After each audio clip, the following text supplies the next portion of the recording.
You're listening to Cthulhu vs. Kaiju by Mitchell Lüthi, performed by Anna Capraro and Scott Miller, produced by Citadel Studios for Sentinel Creatives.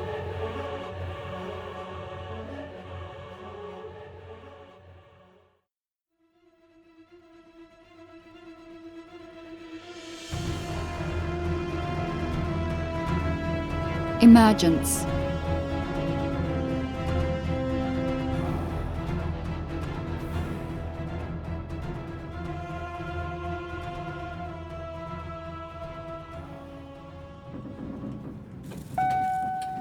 The elevator doors opened with a jolt, and a silky female voice announced our arrival. Platform 53D. They changed the automated voice every day. Yesterday, she'd been from Eastern Europe. Today, she was a Southern belle. I nodded to my ward and stepped out of the elevator, not waiting to see if she'd follow. Aside from a few figures hunched over their computers, the floor was empty. The server staff were not due for another hour at least. Most of them would still be sleeping off their last shift, or grabbing a quick bite at the local, enjoying what little time they had off before the next one began. When they did arrive, the level would be a hub of activity. Scientists, research teams, statisticians, a whole ensemble of the intellectual elite gathered from around the world in one building. Languages and ideologies would collide. Conflicting theories, beliefs, and assumptions would be thrown from one end of the hall to the other. But that would only come later. For now, the level was quiet, and I walked across the floor unimpeded by the usual scurry of bodies. From the scuff of her cheap sneakers against the tiles, I knew that my guest was right behind me. We reached the end of the room, and I flashed my security pass at Edgar, only to roll my eyes when he stopped us to examine it properly. He'd seen my face day in and day out for the last 5 years, with the one notable exception of a sick day sometime in May of 2026. You know the rules, Captain. I have to swipe you in. He took my pass, pressing it against the red eye of the scanner embedded in his desk. Haven't seen you around before, he said, accepting the ID of the woman who trailed me around most of the morning. She's just an observer. Edgar handed back our cards and smiled at my guest. Well, enjoy your stay, Miss Fern. Doctor, she replied, looking up from her keyboard. Thank you. We passed through the checkpoint and took another elevator up to our last stop for the morning. Observation deck 1A. The bell informed us as we stepped out. A far cry from the open space of the research centre below, the passage to observation deck 1A was narrow and claustrophobic. An orange light blinked overhead, and about a dozen unseen lenses zoomed in on our persons. A whole security team would be sliding through our biometric scans, T-rays, viral diagnostics, heat signature trackers. Edgar's little security booth really was a waste of everyone's time. We were currently undergoing one of the most intense security checks in the world, and I doubted the young doctor even realised it. What did you say you do again? I glanced over my shoulder, catching her eye as she scribbled something down. She was pretty, in a matter-of-fact sort of way. Mousy blonde hair hung down to her shoulders, and she wore glasses a size too big for her face. Her lips were thin, which made her seem colder than she probably was. I teach ancient languages at Princeton. I snorted. What's a professor of ancient languages doing in a UNGDM facility? She smiled, sating my curiosity. Hardly a reason to be granted access to one of the most secure compounds in the world, but I didn't really care. I'd been told to show her around, and that's what I'd do. The passage ended before a steel door, and I underwent one final retinal scan before gesturing at her to do the same. I knew that if either of us failed, or if any of the scans prior to this one had triggered an alert, the air around us would have been sucked out within seconds, leaving us floundering while security teams moved in. We waited a tense moment before the light flashed green above the door and it slid open. I took a breath, feeling that oozy feeling I always did when entering the negative pressure room. There were 2 yellow hazmat suits waiting for us on the walls, and I took the one laid out for me gauging by its size that someone under 6 foot would be swallowed up by it. The doctor followed my lead, pulling her own suit over the lab coat and jeans she'd chosen to wear for her visit. "Have you had contact with anyone suffering from radiation poisoning, swine flu, influenza, or Ebola in the last 2 months?" I pulled on my gloves and stared at her pointedly. The scans would have picked up anything out of the ordinary, but it didn't do any harm to double-check. "Negative. Any known terrorist cells, revolutionary bodies, or persons listed as dissidents by the United Nations, NATO, or the Pacific Defense League?" She snorted, pulling on her own gloves. "I'm sure I'd tell you. Anything else?" She picked up the mask and visor, dropping the helmet over her head, then fastening the clasps with a practiced hand. I shook my head and latched the seals to my suit, repeating the process with hers. Once we were entirely concealed by the clumsy yellow body bags, I gave the thumbs up to the closest camera and braced myself. A high-pressure pump pounded us with antibacterial agents from all corners of the room, forcing me to arch my back against the force. The first time I'd gone through the chamber, I'd nearly been blown off my feet by the shock. The doctor seemed to be managing okay, though. Still, I smiled behind my mask, seeing that the sheet she'd been filling out so tirelessly was soaked through, and black ink had bled out all over the page. "I hope that wasn't anything important," I said, with a nod to her clipboard once the pressure had worn off. She pursed her lips behind her visor and gifted me with a raised brow, but didn't reply. "I doubt they'd let you keep your notes anyway." I walked to the other end of the chamber and pressed my hand against the red seal lock. The oozy feeling returned for a second, before the door swung open and we were granted our freedom. We waddled down a series of steps, hands held to the railing to keep ourselves from slipping. Industrial-grade fans whirred beside us, drying out our suits as we crossed the final passage before observation deck 1A. "Ever seen one of them up close?" The doctor was quiet while we walked, and I didn't think she'd reply, but then she let out a sigh and nodded. "I was in Kyoto when the first of the Lake Biwa brood emerged, but I didn't see much before the embassy airlifted us out. Then again in Porto Alegre. I just made it out that time. Lake Biwa. I remembered the reports. The city had been ravaged by what appeared to be at least 3 Class 4 Kaiju. The Pacific Defense League had hardly been ratified when their first challenge had arisen. The engagement had not gone well, and the city had been left as little more than a ruin. "Ancient languages sure take you places," I said, gripping the handle of the door to the observation post. She laughed. "You have no idea." Observation Deck 1A always reminded me of an air traffic control tower. Hundreds of screens covered every inch of space, and reams of data flowed in a never-ending stream upon them. Aside from the off-white glow from the screens, the light in the room was carefully maintained, and I had to squint while my eyes adjusted to the gloom. Unlike the platform below, the observation deck was always busy. Research teams migrated from one desk to another, squeezing their way past security personnel and intelligence agents, then flocking to the next computer screen in an endless loop. At any given moment, there were perhaps 50 people crammed onto the platform, like sardines, a description I found more apt given what lay beyond the viewing ports up front. I nodded to a few familiar faces and waved the doctor ahead of me. "Seeing them up close tends to knock people," I said, as we walked between the blinking screens. "It's a power thing.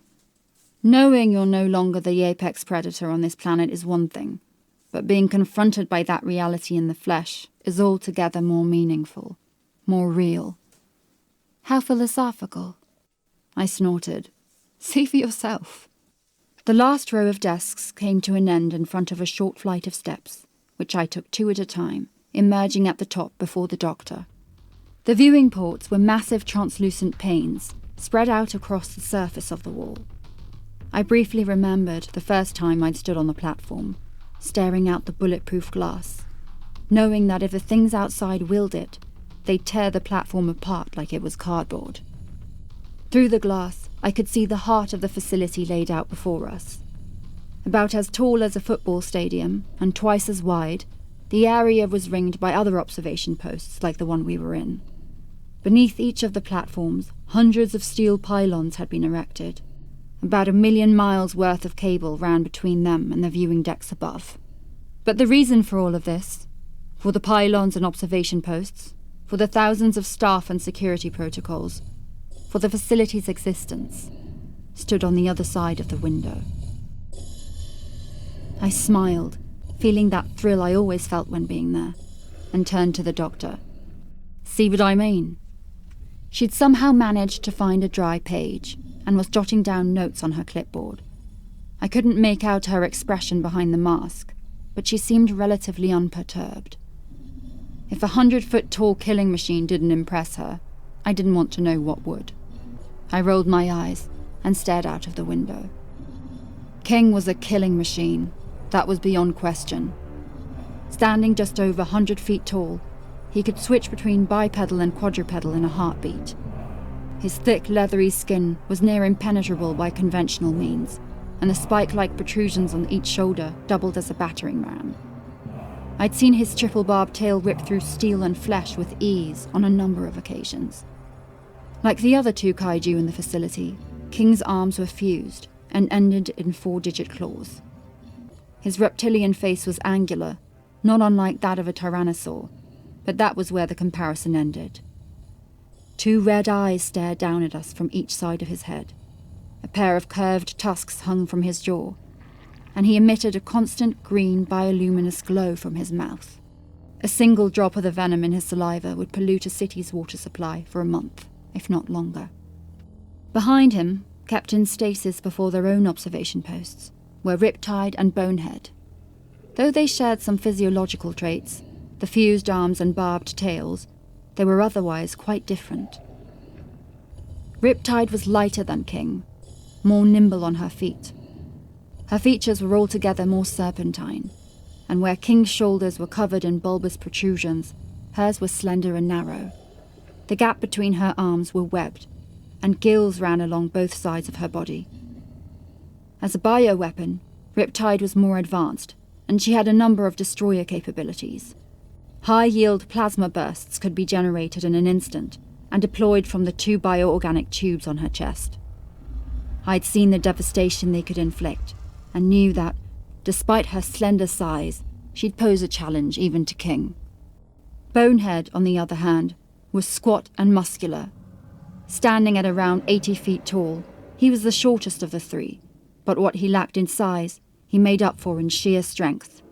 His face was more spherical than the others, and covered by a hard exoskeleton that put King's own leathery shell to shame. The doctor moved up beside me and tapped the glass with her pen. "And who's this little guy?" There wasn't a hint of insincerity in her voice. I frowned and turned to her. That little guy was a 2,000-ton Class 2 kaiju. "This is King. He took out both Henin and Tapaja before they could even make it ashore." I could feel the irritation in my voice, and I ground my jaw before continuing. "He's been deployed in over 20 operations and succeeded against every emergence he's been pitted against." She nodded and jotted something down on her clipboard before stepping closer to the window. She stared at King for a moment, then glanced at the other kaiju and nodded. "They'll do."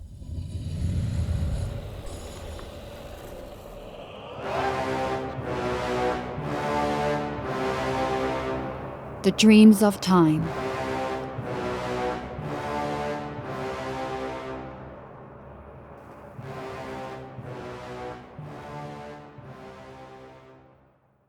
I was just 22 when the first sighting was recorded. Drunk on my arse on the other side of the world and busy with a gap year in Asia after graduation.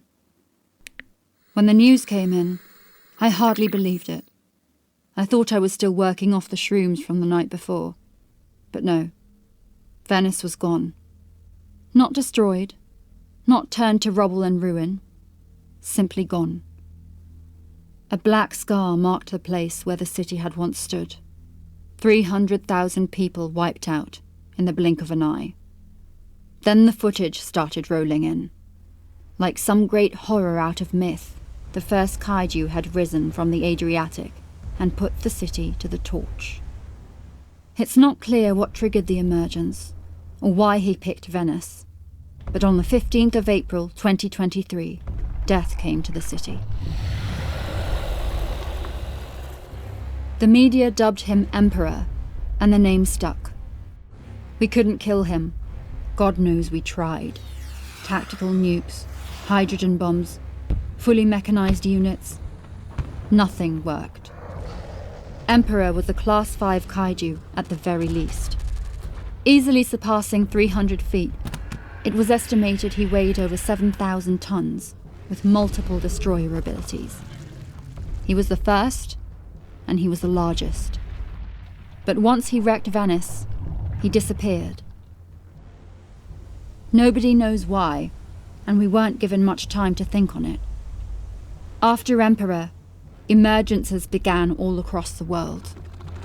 Turns out the kaiju had been resting beneath the ocean for millennia, and now they were waking up.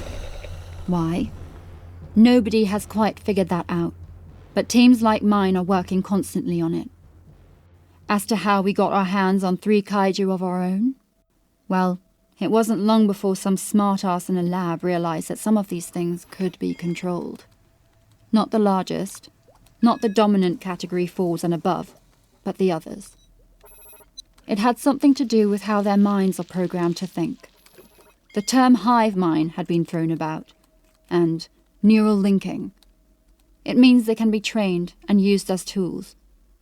It also means that, in all likelihood, some other vast consciousness is controlling the actions of the kaiju. I'll likely never understand quite how they operate, but that's not my job. What I am paid to do is pilot king, and I do that better than anybody.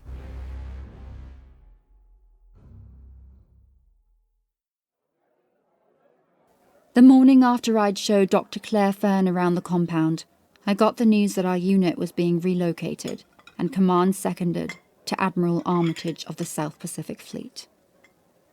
The news took us all by surprise. We hadn't moved facilities since operations began on the Faroe Islands almost 5 years ago. Any idea what's going on? Kiyo was my second, and Riptide's pilot. She took the seat opposite mine and took a bite from her egg roll. No clue. I sipped from my coffee and watched as Maks pushed his way through the canteen line. The fat Russian had a way with words, and even the larger security personnel shifted out of his way. "Ever heard of this Admiral Armitage?" I asked, placing my empty cup on the table and turning to Kiyo. She shrugged, then took the salt shaker from the table and applied it liberally to her breakfast. "I don't keep track of the comings and goings of the South Pacific Fleet," she said, licking sauce from her fingers. "I just go where Riptide goes." Aye, and I go where Bonehead goes.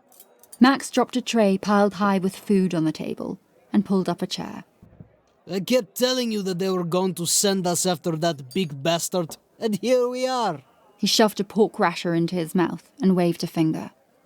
They've had it out for us since we rolled over Antwerp, fighting those nasty spikeback twins. Not my fault City can't take Bonehead's weight. Not my fault, I say. I stole a chip from Max's plate and winked at Kiyo.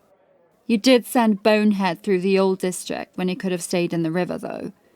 Buildings as old as the city itself turned to dust under that fat monster." Maks slammed a palm against the table and glared at me. Not my fault, I say. All right, all right. I caught Kiyo's smile and patted Maks on the shoulder. "But I don't think they're going to send us after Emperor just for that." We see, said Maks, his mouth still full of pork. But don't say I didn't warn you. I left my hand resting on the Russian's broad shoulder and reclined into my chair. Through the windows of the canteen, I could just make out one of the Leviathan haulers hovering above the compound. It'd take a dozen of them to move just one of our kaiju. Luckily, we had a whole fleet of them dedicated to our unit. They'd leave today, while we'd get a few days off, before being jetted over to our new base of operations on the furthermost tip of South America, in Chile. I hope one of you picked up Spanish in college.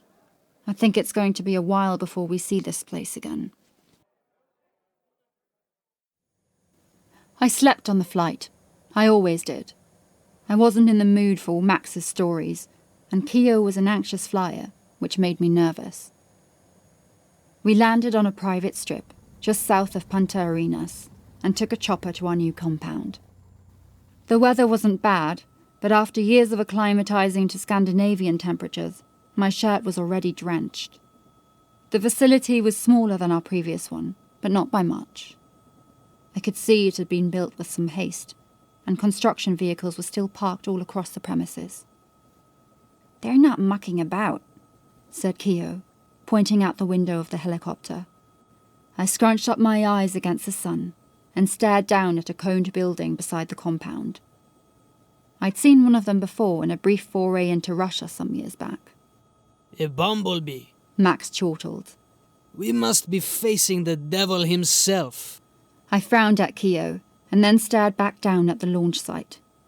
The bumblebee, as Maks referred to it, was a second-generation thermobaric missile.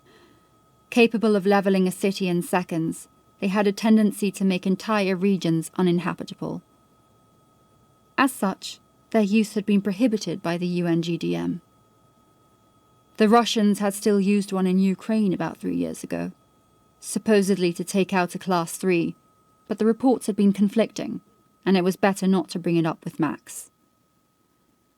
The helicopter dropped us off on the rooftop pad of the compound, where we were escorted in by a team of all-business Marines. I couldn't tell by their badges where they were from, but most of these operations had dedicated special forces attached to them, so I wasn't surprised. They led us to our rooms, where we left what gear we'd brought with us, before being marched to a conference room on the upper floor for a briefing. There were no elevators, so we were forced to walk the 50-odd flight of stairs by foot, a task Maks would not shut up about. When we finally made it to the right floor, the Marines left us at the door. We waited hesitantly for a moment, before Maks took the initiative and barged in. "Bloody hell, Maks," I said, following him. "Who needs an invitation when—" Whatever I was going to say next stuck in my throat, and was replaced by a wry laugh. Fancy that. Ancient languages really do take you places. Claire Fern looked up from the head of a long table that occupied most of the room and smiled. "Nice to see you too, Captain Reynolds. I take it you're responsible for our relocation." I sat down on the edge of the table and cocked my head. "What's a civilian doing in a top-secret military facility at the bum end of South America?" Kiyo and Maks exchanged bemused looks and pulled up seats beside me. "All will be explained, Captain. Now please, if you'd take a seat, I can begin the briefing." "You're leading the briefing," I said, slipping down into the chair between my squad mates. I glanced at Kiyo and shrugged. This wasn't what I had expected, and from the look she gave me, she hadn't either. Maks seemed quite content, though, and was in the middle of mining one of his nostrils. The doctor clicked a remote, and a screen blinked into life behind her. I thought I was staring at an empty set before I realised it was a satellite shot of the sea. Gridlock coordinates appeared on the bottom left of the image, and the lens zoomed out further. "Point Nemo," Claire said, leaning back in her chair to look at the screen. "The furthest point from land in the entire ocean. These are from last week." She clicked the remote again. "And this is from 2 days ago." At first, I thought it was the same image, but I quickly realised my mistake. A shadow had formed beneath the sea, spreading out across the entirety of the shot. I had no way of telling how big it was, not without another point of reference, but I guessed we wouldn't be there if it was a simple blip beneath the water. A passing cloud? Maks said.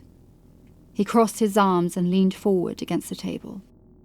Or perhaps it is a big fish, yes? One that you want us to kill, perhaps? The doctor rolled a finger over the remote, pulling the image back until most of the South Pacific was in the shot. The black spot was still visible, a massive inky stain, beneath the sea. "What is it?" Kiyo asked. "An emergence? I hope not. God. Whatever it was looked to be bigger than the entire state of New York." "Land," said Claire without pause. "A new land mass is emerging in the middle of the South Pacific. We've seen this sort of thing before, but nothing close to this size. It is unprecedented." "Interesting. But what's that got to do with us? Exploring the lost city of Atlantis isn't exactly in our job description." Claire put down the remote and turned in her seat to look at us. In the few days since I'd met her, dark circles had formed beneath her eyes, and I noticed a couple of new stress lines on her forehead. Whatever this was, had taken its toll on her. "I'm well aware of your areas of expertise, Captain. However, Kiyo is right. We're dealing with an emergence. Of a sort." I knew it. It's that big bastard, isn't it?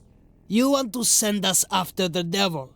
Me and Bonehead will do it. We don't even need these other two. I always knew it. The Russian clapped his hands together and looked at Claire expectantly. "I don't know anything about Emperor," she said, to Max's disappointment. "In fact, we're not dealing with a kaiju at all. This is something entirely different." I felt my brow furrow as the doctor got up from her chair. If exploring lost cities wasn't my forte, neither was solving riddles. Claire picked up a small stack of files and slid them across the table towards us, then opened up her own file and waited for us to do the same. I glanced down at the cover and blinked. Project Dreamer. I flipped through the pages, browsing through data sheets, map coordinates, and what appeared to be old journal entries. Most of them were written in English, or in what I took to be Arabic, but there were others, in a language I wasn't familiar with. I scanned through them before settling on a photo of a white landscape beneath towering glaciers and mountainous peaks. In the centre of the image stood a group of explorers huddled together for warmth, but grinning like madmen all the same. A burly, bearded fellow in the middle of the group held up a sign with the words, "Starkweather Moor Expedition, 1933. "What is this shit?" said Maks, waving his folder at the doctor. He had a habit of being direct, but I still winced at his bluntness. "This is all we have." Claire took off her glasses and pinched the bridge of her nose. "The culmination of years of work, sacrifice, and the lives of great men and women, some of whom were my friends. This shit is the reason you are all here." Maks sunk into his chair a little and stared fixedly at his file. "Apology," he said, keeping his eyes lowered. "I mean no offense." The doctor ignored him and turned back to the screen. "When the kaiju first appeared, I thought it had something to do with this. Something to do with him. But I was wrong." She pressed a button and Point Nemo disappeared. Another image took its place, this time of the stars. "You see, while your kaiju rampaged across the globe, another threat was preparing to unleash itself. It has been waiting for a long time, but I believe that wait is coming to an end." I squinted at the screen and felt my jaw clench. There was something wrong with the stars. Scattered about the black sky, they shone with dizzying intensity, but in a manner I found entirely unfamiliar. It was only later that I realized why. The constellations had started to shift, turning into some corruption of their former selves. More than that I couldn't put into words, but a sense of foreboding washed over me like a warm tide. "So, the stars are sick. What's that to us?" Claire swiped to the next image. It was of a rock face or wall.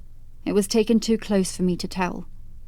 Drops of water covered its surface, and slime hung to it in great clumps. But what caught my eye were the inscriptions carved upon it. Various shapes and symbols had been etched into the stone, their individual meaning completely unknown to me. Yet, somehow, I felt I understood the message they were trying to get across. In his house at Rylea, dead Cthulhu waits dreaming. Claire gave voice to the words I felt were already bouncing around inside my head, and I shivered. Beneath the sprawling text, a hunched figure had been carved into the wall. The style was primitive, and the artist had lacked the skill necessary for the task, and yet it triggered some primordial fear in me that I had not felt in years, not even in the face of Kaiju. Thick, tentacle-like tendrils hung from the thing's pulpy face, while its grotesque body was simultaneously humanoid yet impossibly alien. The cephalopod head was bent forward, allowing the ends of the tendrils on its face to brush the back of the huge forepaws that clutched the thing's elevated knees. I blinked away from the screen and looked at the doctor instead, only to find her eyes fixed on me, as if I was some patient ready for examination. "This is real, Captain. A being so vast and unknowable has chosen our little world to be the subject of its administrations. Even as he rests, his minions conspire to bring about his eventual awakening. If this were to ever happen, it would doom us all." She tapped the remote again and nodded towards the screen. A new image had appeared, this time of a barnyard. Livestock walked freely around the driveway, and an old pickup with a flat tire sat parked outside. I felt Claire's eyes on me again as I studied the image. A pair of pigs were rifling through a garbage can next to the barn, but their limbs were bulbous and deformed. Pustules and warts grew out from their distended bellies, and horrific growths hung from their necks. The other animals seemed similarly afflicted, and I struggled to maintain my focus on the image. This was taken 2 weeks ago in Arkham, Massachusetts. The next photo was of the sky above the barn house, taken during the night. Instead of the stars, a shifting blur of colours covered the heavens. It reminded me of the aurora borealis we sometimes saw when we were still stationed on the Faroe Islands. What you're looking at does not fall inside anything known in the visible spectrum. The electromagnetic... Someone was screaming. I tried to look away from the colours, but I couldn't move my head. I felt my lips go dry, and I struggled to even blink. That voice. I tried to focus on it, to pinpoint where it was coming from. It sounded like an echo from the bottom of the well, but I recognized it. A chill ran down my spine, and I felt goosebumps cover my neck and arms. My breath started to come in short, tight rasps, and all the while, the screaming continued. I knew that voice. It was my own. I managed to tear my gaze from the photograph, nearly pulling myself out of my seat in the process. I was breathing heavily, and I could feel my heart pounding against my chest. "Everything all right, Captain?" Claire was staring at me, a look of genuine concern on her face. I glanced about the room and saw that Maks had started praying to himself, something I hadn't seen since Brussels. Kiyo looked like she'd just seen a ghost, but she managed to smile when she saw me looking. "Captain?"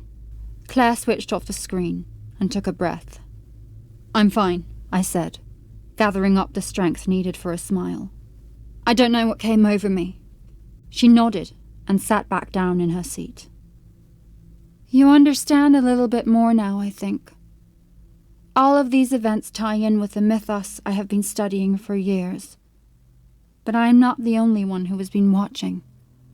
And not all who have been watching have good intentions.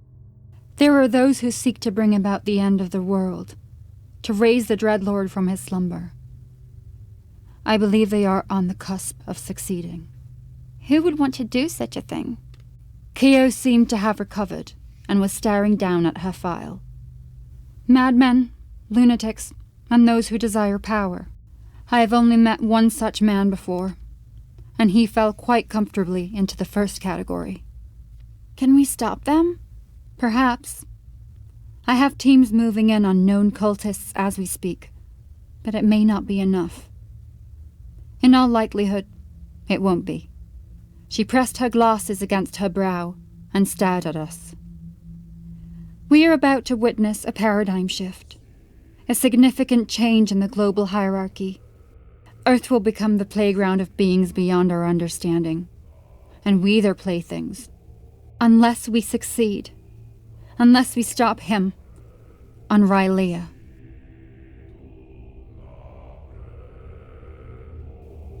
Ex Oblivione.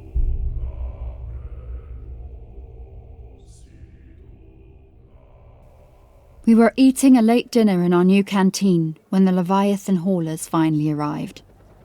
They'd flown over 10,000 miles without stopping, slowing only for in-air refueling and safety checks. Their cargo, over 6,000 tons of kaiju, hung in harnesses beneath the squadrons of helicopters and were secured by reinforced plasma rope. They'd been kept in stasis the entire journey and would be grumpy when they woke up. You think she's right? Kiyo stood beside me, munching on a granola bar as we watched the Leviathans deliver their cargo. I think enough important people do. Enough to justify our being here anyway. That's not what I asked, Daniela. I know, but I'm still trying to wrap my head around this end-of-the-world thing. I definitely felt something looking at those pictures. And you can't tell me the stars haven't started looking a little weird right now. Kiyo leaned against my arm and stared up at the sky with me. They look like tiny lanterns against a stormy sea. Poetic, I said with a smile. I turned to get another hot dog when Maks rushed into the canteen, waving his arms at us. Turn on television, quick! What's up? I looked around the table for the remote before Maks turned on the television manually. It's bad. He swallowed his food and flipped through the channels, muttering beneath his breath. Real bad, Cap. Real bad. He settled on a channel and turned up the volume before coming over to join us. A curly-haired blonde reporter was staring into the camera, reading out a breaking news story while images played out beside her. The footage looked like it was out of a dystopian horror. Tanks were rolling through Washington, D.C. Military personnel were setting up roadblocks all across the city. More footage showed a firefight between the military and private citizens. It was over in seconds. And in China, calamity has struck after nuclear warheads were deployed in the cities of Shenzhen, Guangzhou, and Nanjing. Casualties are estimated to be in the hundreds of thousands, with unconfirmed reports listing President Xi Jinping among those who have died. What the hell is going on? I watched in horror as scenes from all over the world played out on the news. A military coup in the United States. Assassinations across all levels of government. Riots in India, Europe, and Russia. The complete breakdown of order. The television went off, and I turned around to find Dr. Fern standing with a remote pointed at the screen. It's happening sooner than I expected. She dropped the remote on the table and waited for the questions she knew would follow. Maks was furious. You knew this would happen? How? Why? She raised a placatory hand and waited for the redness to leave his face. I had an idea, she said, once he'd calmed. You must understand. His worshippers have been preparing for this for centuries, infiltrating governments, military, media, everything they can get their fingers into. Now, they are making ready for his arrival. Her voice quivered for a moment before she composed herself. My teams have failed to uproot the cults. We'll only have one more chance to stop him before it's too late. I flinched as the first siren in the compound started to wail. It was joined by another, and then another, until the whole facility was one blaring alarm. Claire nodded sadly and stared up into the night sky. He is awakening.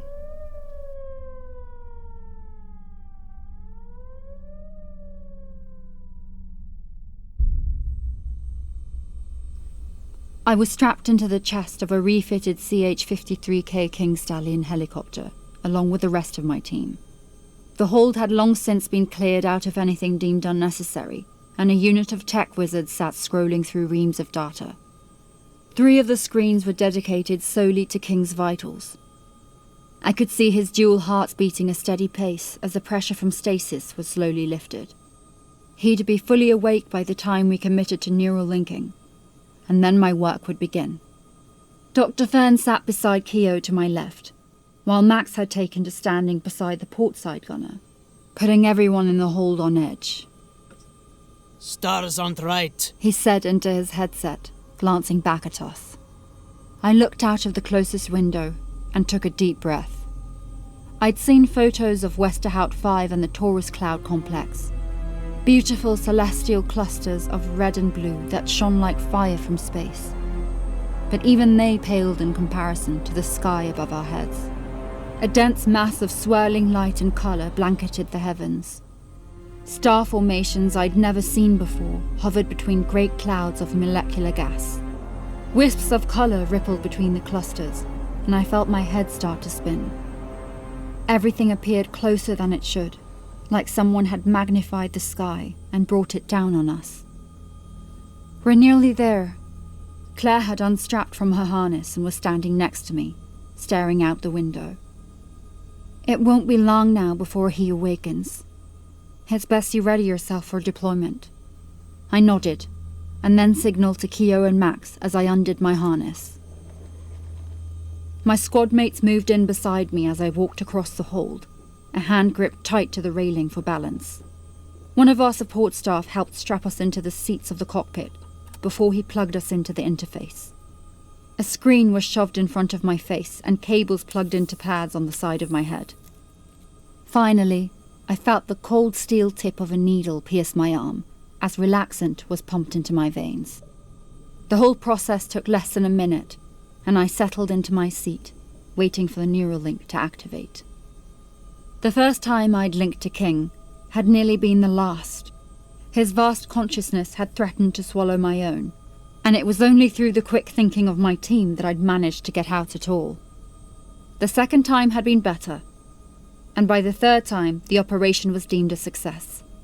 Still, there was always the threat that, one day, I'd slip and disappear forever. Pilots don't like to dwell on that fact, and most of us acted like it couldn't happen at all. But I knew. I'd been close enough to almost touch it. People think neural linking gives us control of the Kaiju we pilot. Even the term pilot seems to indicate as much. In reality, we're more like handlers than anything else. We don't gain direct control of our ward, but we can make suggestions and try to influence the way the Kaiju think. We just stop them from going on a rampage mostly. Maks had once said we were passengers in the back seat trying to tell the driver where to go. I liked that. Claire walked across the hold towards us, her hair flowing out behind her in the wind. She stopped beside my seat and stared at the visual on the screen before me. Our chopper was trailing just behind the Leviathan haulers, and King, Riptide, and Bonehead still hung from their harnesses. From King's twitching tails, I could see he was close to waking up. Beneath the squadron of haulers, the sea was a heaving mass of thundering waves and murky black water. "There's nowhere to deploy," I said, still watching the screen. My words were slightly slurred as the relaxant started to make its presence felt. "Unless you want to drop us right into the sea." "Give it a second." We waited for a minute, and then another, before Kiyo nudged me with her arm from the seat beside me. "Look," she said, pointing a finger at a dark smudge on her screen. I stared hard at the smudge, before I realized what it was I was seeing, and then gasped to spite myself. Land was emerging from the ocean, even as we watched. A coastline of mud and ooze rose steadily before us, buffeted by the waves that hammered against it. Strange buildings grew from out of the sea. Monolithic edifices formed from colossal greenish stone blocks. Cyclopean statues the size of skyscrapers pierced the night sky triumphantly, their blasphemous visages leering loathsomely across the mud banks.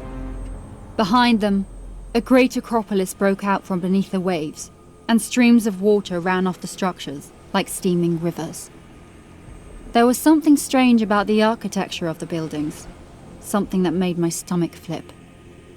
The shapes and angles had no logic to them, no bearing on our reality. They should not have worked, adopting some contorted form of spherical geometry that had no place in our universe. And yet, there it stood, rising from the sea like some dread citadel. "Rylea," Claire whispered. I pulled my eyes away from the screen and turned to the doctor. She was breathing heavily, and sweat covered her upper lip and brow. There was fear in her eyes, but something else too. "You're excited," I said, recognizing that look. It was the same look I got just before linking with King. "Of course I am." She brushed aside her hair and met my stare. "For years I've studied every scrap, every word I could find on this city. On him. People told me I was as mad as the cults I studied, that this was all nonsense. To see my theories confirmed, to know that my colleagues did not die in vain. Of course I'm excited. I've just seen my life's work validated." Maks chuckled on the other side of the hold. Let's just hope you live long enough to enjoy it. He tapped a chubby finger against his screen and nodded towards it. You see? In the center of the Acropolis, beneath jagged spires that made my eyes hurt to look at, were the doors to a titanic vault. Covered in weeds and slime, innumerable markings had been etched onto the surface. The doors of the crypt seemed to distort as I stared at them, shifting from impossible shape to impossible shape. I knew then, without a shadow of a doubt, that no mortal hand had been responsible for their creation. "It's now or never, Captain." I felt the doctor grip my shoulder, and knew that she was right. If whatever was in there was allowed to get out, it'd be tickets for the lot of us. "Maks, Kiyo, engage neural links on my say-so." I glanced at the screen one last time and thought I saw a flicker of eldritch light emanating from within the crypt, but it was gone before I could focus in on it.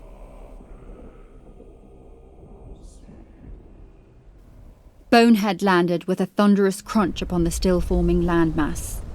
His thick pads cracked the tiles beneath him, and gouts of water sprayed from a crevice his one foot had caught in. He pulled it out with a satisfying pop and rose onto his hind legs to take in his surrounds.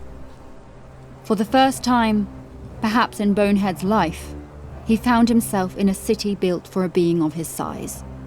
He turned his head from side to side and sniffed the air. I knew that Maks would be working on gaining a foothold on Bonehead's consciousness. It usually took a couple of seconds for the pilot to adjust. Then it was game time. "Ready to deploy, Captain," Kiyo's voice sounded in my helmet, and I confirmed with a quick glance towards the digital relay in my visor.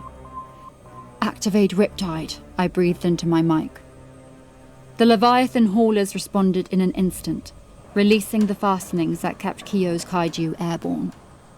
Riptide's landing was more graceful than Bonehead's, and she was already moving forward when the last of the plasma ropes fell from her side.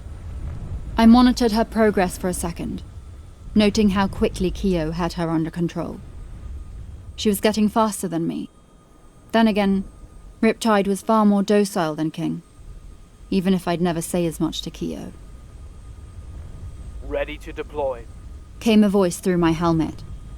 One of the Leviathan carrier pilots. "Just a second," I said, as Riptide and Bonehead approached the monstrous portal, the supposed lair of the enemy.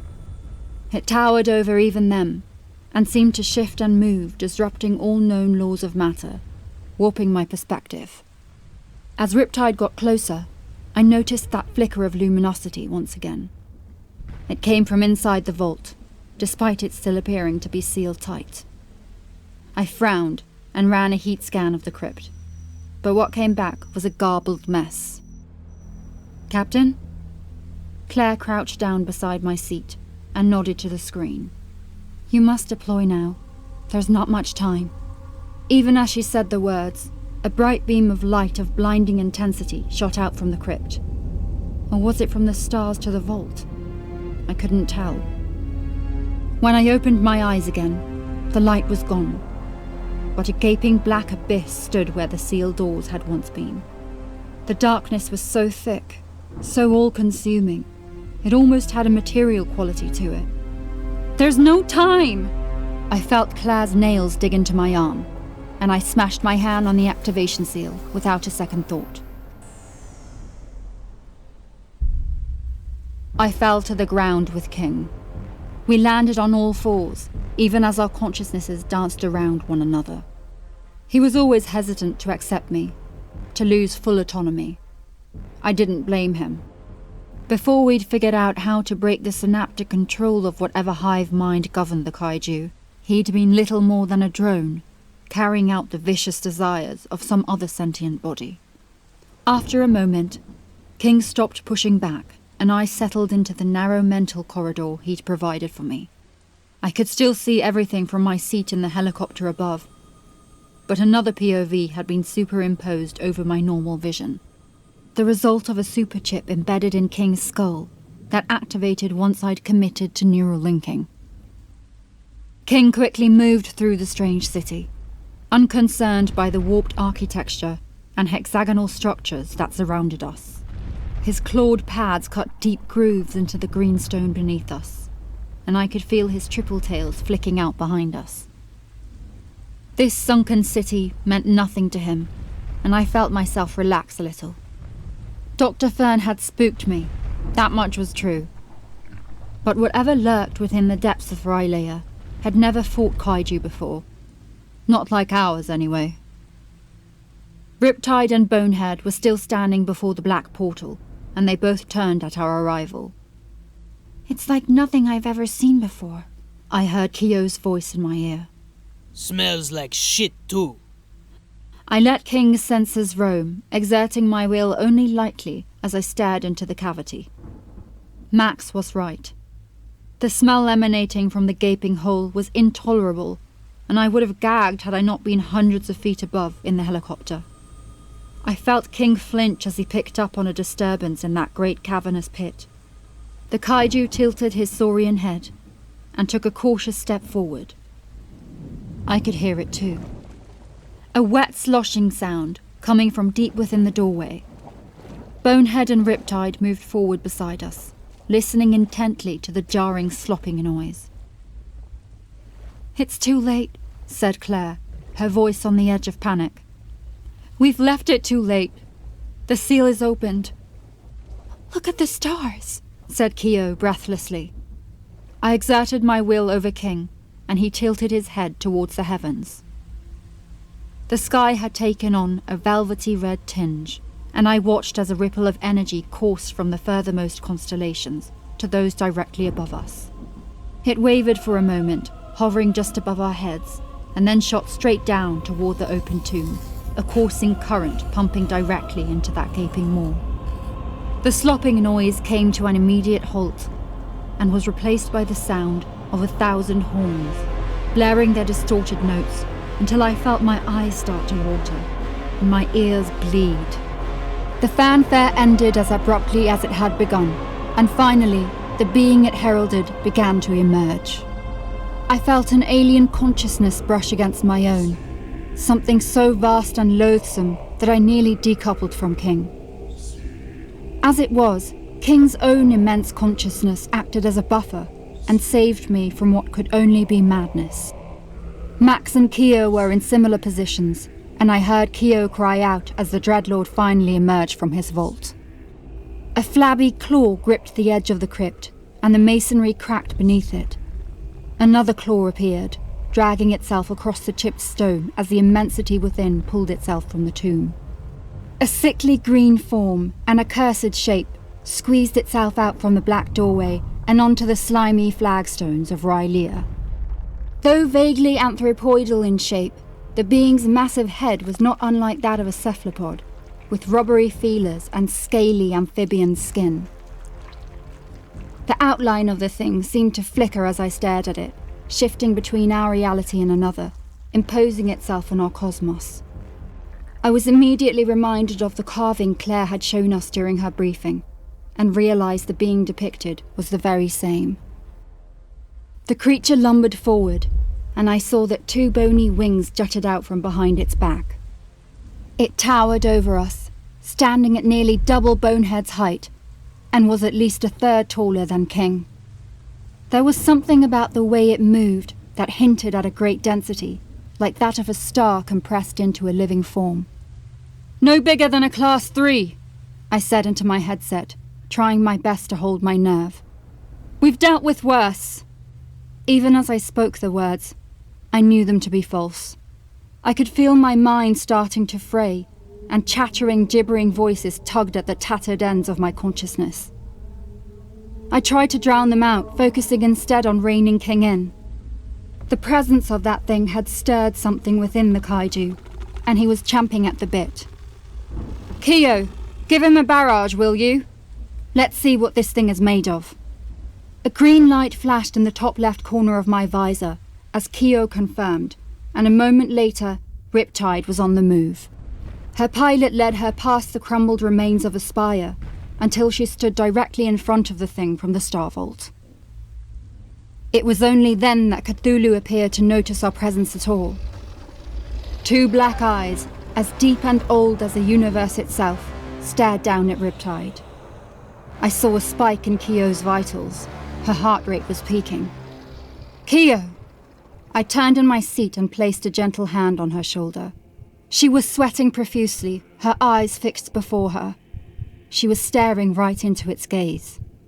Somehow she managed to jerk out of whatever trance held her, and she nodded towards me curtly, before dedicating herself to controlling Riptide. "Volley fire," she confirmed. 2 cylindrical organic pipes emerged from Riptide's chest, already glowing red from the heat the kaiju was generating. The air around them crackled and started to blur as energy was channeled towards the bioweapons. "That'll pump him." Maks chortled. Bonehead was already moving in, ready to follow up on the vicious volley Riptide was about to deliver. We'd repeated this maneuver countless times, to devastating effect. Riptide would open up on any emergence with a salvo, while Bonehead and King moved in to finish off anything that managed to survive. Riptide dug her heels into the concrete beneath her and opened up her chest, just as Cthulhu started to move towards her. 2 gouts of burning hot plasma shot out at the Dreadlord, melting stone and sand as it raced towards their target. A blinding flash followed, and I turned away from the screen, blinking rapidly. "Again!" I said, trying to catch a glimpse of what remained beneath the smoke. Bonehead was pounding forward, cutting great grooves into the green stones as he moved in. Riptide started drawing in the energy needed for another shot, allowing the already superheated cylinders no time to cool. "Quickly!" I squinted into the cloud of dust and ash particles. There was a flicker of movement, and then a shadow shifted. A great, oozing green appendage emerged from the billowing cloud, and then the Dreadlord stepped forward. Though the plasma had hit him head-on, he appeared unscathed by the barrage. I'd seen similar volleys tear open Class 3s and cripple at least a few Class 4s, but they'd done nothing to him. The looming figure ignored Riptide and turned to face the charging Bonehead, lifting its gigantic limbs to tackle the kaiju head-on. I heard Max's roar through my headset and watched as Bonehead switched to all 4s.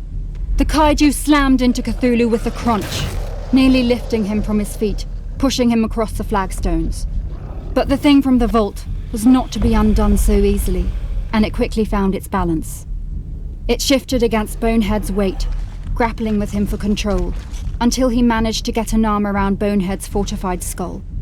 The crypt creature dragged a malefic talon across the kaiju's back, tearing through flesh and bone like it was nothing, and I watched as Max's ward struggled to get out of the thing's grip. "Again!" I shouted, turning to Kiyo. "But Bonehead, he's in the way." "Get him out of there, Maks! Kiyo, take the shot!" I prompted King forward, releasing the brakes and letting his instincts take over. Bonehead managed to get out of the headlock just as Riptide launched another volley. The barrel-chested kaiju rolled out of the way, narrowly avoiding the scalding hot torrents of supercharged energy. Another cloud of ash and magnetic energy formed, but this time Cthulhu did not wait for it to clear before making his move. The Dreadlord seemed to materialize out of nothingness behind Bonehead. The cephalopod limbs on its face whipped out like tentacles, attaching themselves to the kaiju's neck and wrapping around his face before he could get out of the way. I heard Maks grunt as the creature began to exert pressure on Bonehead's skull, clenching tighter and tighter. King broke out into a run, sensing the danger, but it was too late. With a sickening crunch, Cthulhu crushed Bonehead's skull and let his lifeless body fall to the floor. Max's anguished screams pierced through the neural link, an explosion of hurt and anger that threatened to knock the connection between me and King. I could feel him bucking in his seat beside Kiyo, and it was only when one of our support staff tranquilized him that the screams subsided. King drew up alongside Riptide and watched as the Dreadlord moved away from Bonehead's carcass, trudging slowly through the towering buildings. It seemed unconcerned by the presence of the other two kaiju. Why shouldn't it be? It had just crushed the skull of the most resilient of the trio, like it was made from paper. King bristled at the lack of respect, and I felt my control on him lessen as anger pulsed through his veins. Riptide was already lining up for another shot, and I heard Kiyo urging her on to greater strengths. I felt the same confusion King felt as the great being turned away from us, instead making its way toward the sea. "You cannot let him get away!" I heard Claire's voice shrill in my ear, and I nodded. Whatever happened, we couldn't let this thing get off the island. It would sweep across the world like a rotten tide, leaving nothing but chaos in its wake. "That bumblebee operational?" I turned in my seat to stare at the doctor. Her thin brows knitted together, and she nodded. "Good," I said, flicking back to King's POV. "We'll keep him on the island as long as we can. Blast this place to hell." It'd take a few minutes for Claire to get authorization, and then another minute or so for the thermobaric missile to be launched. But once it was, it'd arrive in seconds. "We've got to hold him," I said, signaling to Kiyo through my visor. "For at least a few minutes, but as long as we can." We'd come to kill him, and it had taken hardly a few minutes for us to realize we never stood a chance. King started moving through the buildings, barreling through the grotesque stone structures as he built up momentum. The being from the vault was a couple 100 meters away, already on the outskirts of the sunken city. It wouldn't be long before he reached the muddy shoreline and disappeared forever. "Light him up!" I blinked a confirmation into my visor and watched from above as Riptide commenced one final barrage. Her aim was true, and dual beams of plasma scorched a path across the ruins, smashing into Cthulhu's exposed back. The Dreadlord stumbled forward, extending a claw to try and maintain its balance, but then King was on him. The kaiju bellowed out in rage as it connected with its target, slamming the bulbous growths on its shoulders into the thing's side. Cthulhu staggered, still recovering from the force of Riptide's plasma volley. Still maintaining his grip on Cthulhu's midriff, King dropped a fused arm, clamped down on the Dreadlord's exposed leg, and heaved. There was a moment when nothing happened, and it looked like the thing would recover its balance entirely. Then, with a colossal groan, the Dreadlord fell. King stayed on him, even as they tumbled, pressing home the advantage. He slammed a clawed fist into Cthulhu's side and swiped away the tentacles that tried to grip onto his face. The two titans collapsed against the sprawling temple, no doubt the home of some fell pantheon, leaving ruin and rubble in their wake. When the dust settled, King was sat upon the Dreadlord, digging his massive claws into the creature's neck and chest. Ichor spurted from the wounds, drenching the kaiju in a sickly lather. Cthulhu bucked beneath him, but still he clung on. "So it can be hurt." I tagged Kiyo with my visor relay. "See if you can't help King keep that thing down. Maybe drop some plasma down its throat." Riptide responded instantly, loping through the wreckage of the Dread City as she made her way to the battle. If they could just hold him in place for another minute or two. A spike on King's monitor drew my eyes back to the fight, and I found myself smiling. The kaiju had managed to get both its legs over Cthulhu's midriff, and was holding down his head with a fused limb. Despite the crypt thing's size advantage, he didn't seem able to get out from the hold. King brought his head closer to the Dreadlords, snapping at any of the appendages that tried to attach themselves to him. A sickly, bioluminescent glow shone from out of his mouth, and venom dripped onto the cephalopod face beneath him. I thought I heard a hiss of pain coming from the thing's mouth, but I couldn't be sure. The glow grew until a yellow orb of putrescent light oozed out from between King's teeth, bathing the area around them in an eerie tinge. Cthulhu lashed out beneath him, intensifying his efforts to break out of the kaiju's hold, but it was in vain. King's grip would not be broken. With a bestial roar, King unleashed a torrent of biotoxins directly into the Dreadlord's face. Hundreds of gallons of poisonous, gelatinous liquid washed over him, covering his eyes and mouth, entering every crevice and hole it could find. Steam rose from Cthulhu's rubbery flesh, and I saw his tentacles try to retreat from the poison, before his entire face was hidden beneath King's toxic spew. The kaiju vomited out a final spray of biotoxin and stared down into the bubbling swamp that now covered the Dreadlord's face. Nothing could survive that, I was certain. It didn't matter what dimension you came from, or how many worshippers you had. Taking King's kiss directly in the face was a death sentence, even for a god. But I was wrong. The air around Cthulhu shimmered and distorted, even as the venomous spray evaporated or seeped into the ground beneath him. King tilted his head, and I felt his uncertainty across the neural link. Before King could make another move, the Dreadlord's massive paw shot out from the ground and wrapped itself around his neck. The kaiju tried to claw it away, angling his razor-sharp mandible horns downward to cut at the flesh.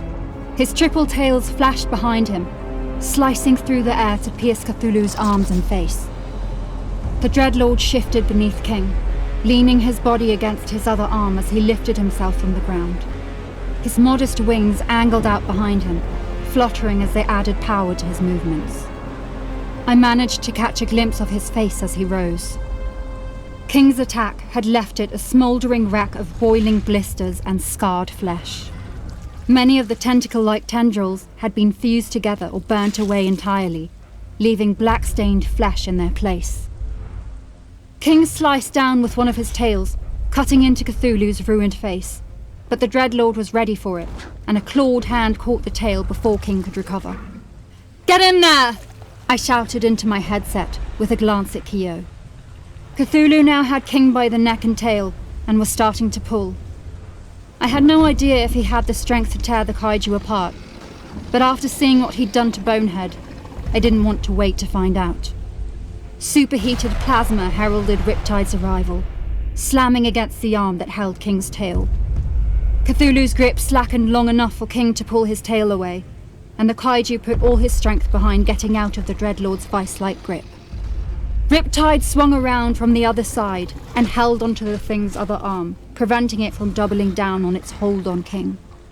With the strength of 2 kaijus on him, Cthulhu finally relinquished his grasp, letting King slip out from between his claws. The kaiju rolled back on his heels, pushing himself away from the Dreadlord, while Riptide did the same from the other side. Its face, said Kiyo, almost too soft for me to hear.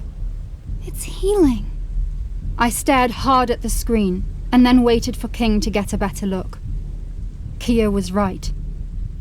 The charred mess of flesh that made up Cthulhu's face was repairing itself, knitting back together the scarred flesh, even as we watched. The cuts on its chest had already disappeared, and any sign that it had ever been hurt was gone. We can't win this. I shook my head and took a deep breath. I didn't even know if the bumblebee would make a difference, if there was even a point delaying the inevitable. It's not coming. I felt Claire's hand on my shoulder. They won't authorize the strike. Something has gone wrong. What do you mean? I nearly pulled my helmet off and felt a bit of King's anger course through my veins. Tell them to fire the damn missile. We need to kill this thing here and now. Claire shook her head, a tired look in her eyes. They spoke of resignation, of failure. It's the cult. I think they've somehow managed to infiltrate the facility. We're on our own. I swore. Then we're done for. Below us, the Dreadlord waded forward, seeming to grow in size and stature as our last hope was dashed. I could feel that gibbering madness again, just on the edge of hearing, and I recoiled as the lumbering behemoth turned its gaze towards our helicopter. I knew then and there that there was no God, that this titan from the stars and the gibbering voices were more real than any belief I'd ever held.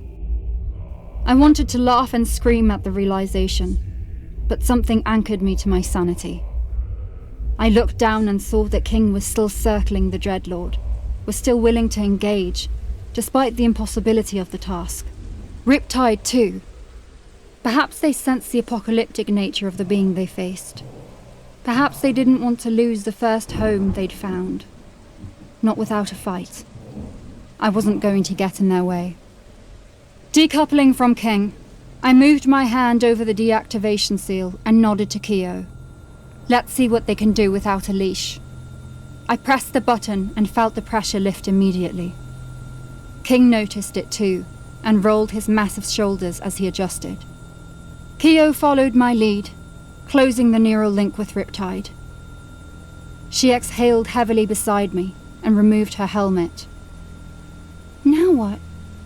I shrugged. The law of the jungle prevails.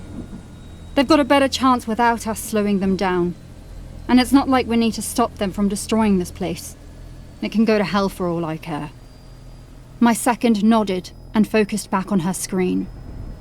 The law of the jungle, then.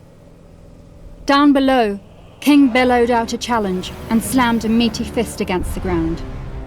He moved onto all fours, keeping his body close to the shattered tiles beneath him. Riptide was already generating the energy required for another shot. This time, however, she was moving in step with the other kaiju. Cthulhu stretched out his wings and broke out into a loping run. With each stride he took, the wings flapped gracelessly behind him, but he picked up speed at a remarkable pace. The colossal titans met with a scream of tearing flesh and broken bones. Riptide unleashed her load on the Dreadlord the moment before they collided, while King slammed upwards at the last second, trying to skewer Cthulhu with his horns. The thing shrugged off the plasma and smashed a fist into King's face, halting the charge in its steps. Riptide crashed in a moment later, swinging her fused arms at the Dreadlord's face, forcing him off the other kaiju. She was lighter than King, but she was fast, and managed to pull back before Cthulhu could hook onto her with his feelers. King shook off the blow and reared up onto his haunches. His barbed tail shot out with blinding speed, and I heard the Dreadlord groan as his stomach was punctured by the blades, his arms floundering as they tried to block the strikes. Riptide swung in again, lashing out with her own tail as she tried to flank her prey, while King moved in the opposite direction. The two kaiju began to circle Cthulhu. Is it just me, or does he look a little slower? Kiyo shifted on her seat and tilted her head as she watched the fight play out. The Dreadlord trudged forward, clumsily blocking another attack from King, but opening up his side to Riptide, who didn't wait for a second invitation. She knocked aside his arm with her shoulder and sunk her teeth deep into his belly, tearing flesh from him. The kaiju spat it out on the ground as she retreated, before the Dreadlord could respond. The thing let out an ear-splitting bellow and held a clawed paw to its side, turning its great head from kaiju to kaiju. Kiyo was right. He was slower, more lethargic than he'd been when he first emerged. "The stars," said Claire. She pulled herself towards the helicopter door and stared out into the inky black sky. They're changing again. I glanced out the nearest window and saw that she was right. The red tinge had disappeared, and the heavens no longer felt like they were about to fall on our heads. Though far from normal, they were starting to resemble something less foreboding. King sprung forward again, sensing weakness, and slammed a shoulder into the side Cthulhu was favouring. The Dreadlord stumbled back, lashing out with a talon, landing a glancing blow on the Kaiju's head. But the impetus was gone, and King shrugged it off. Riptide darted in, narrowly avoiding a swipe from Cthulhu, and sprayed a torrent of plasma at the Dreadlord's chest. The thing stumbled back, nearly collapsing against the side of a monolithic building, but somehow managed to retain its balance. The other Kaiju bounded in, spewing his vile luminous sludge across the Old One's leg, before snapping at the hand that tried to push him away. The Dreadlord howled as the biotoxins burnt through his flesh, leaving tumorous welts in their wake. He took a step back, and then another, as the Kaiju circled him like sharks in open water. "They're herding him back to the vault," said Claire, glancing at me from the helicopter door. With each step, King and Riptide were forcing the Old One back into the city.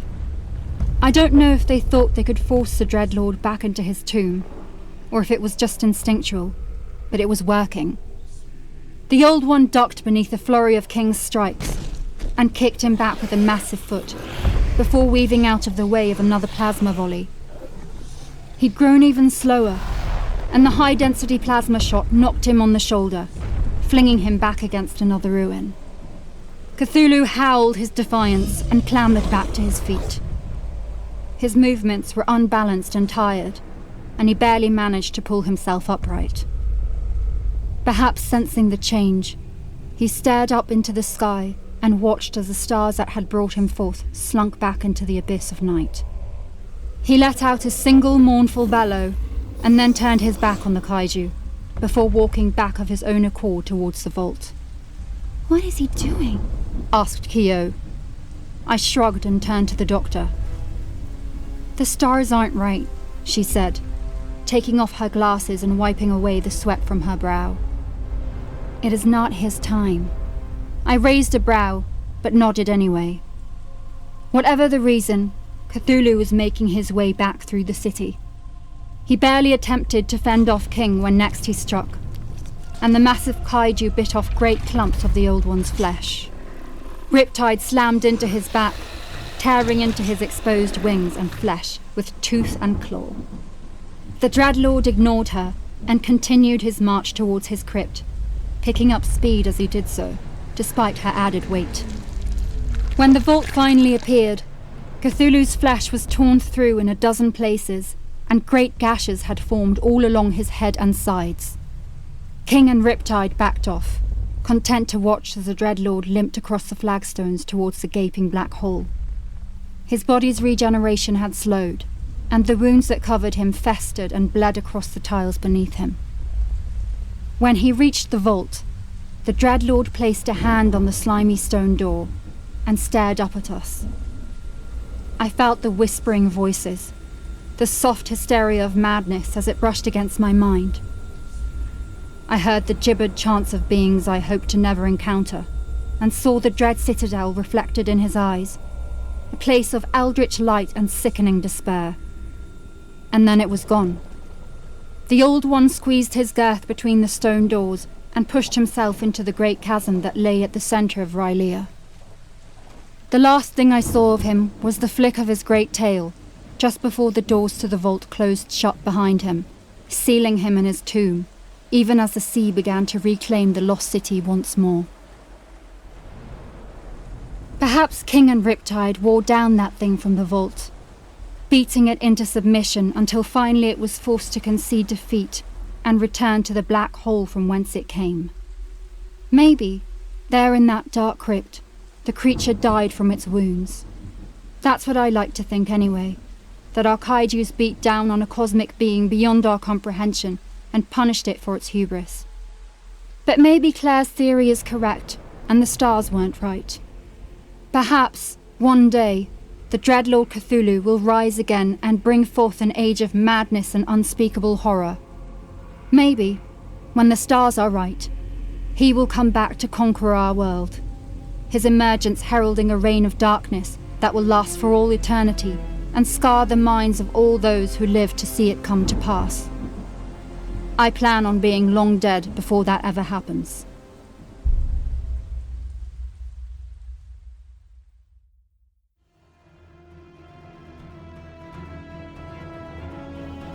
You've been listening to Cthulhu vs. Kaiju by Mitchell Lüthi, performed by Anna Capraro and Scott Miller. Production copyright for Sentinel Creatives.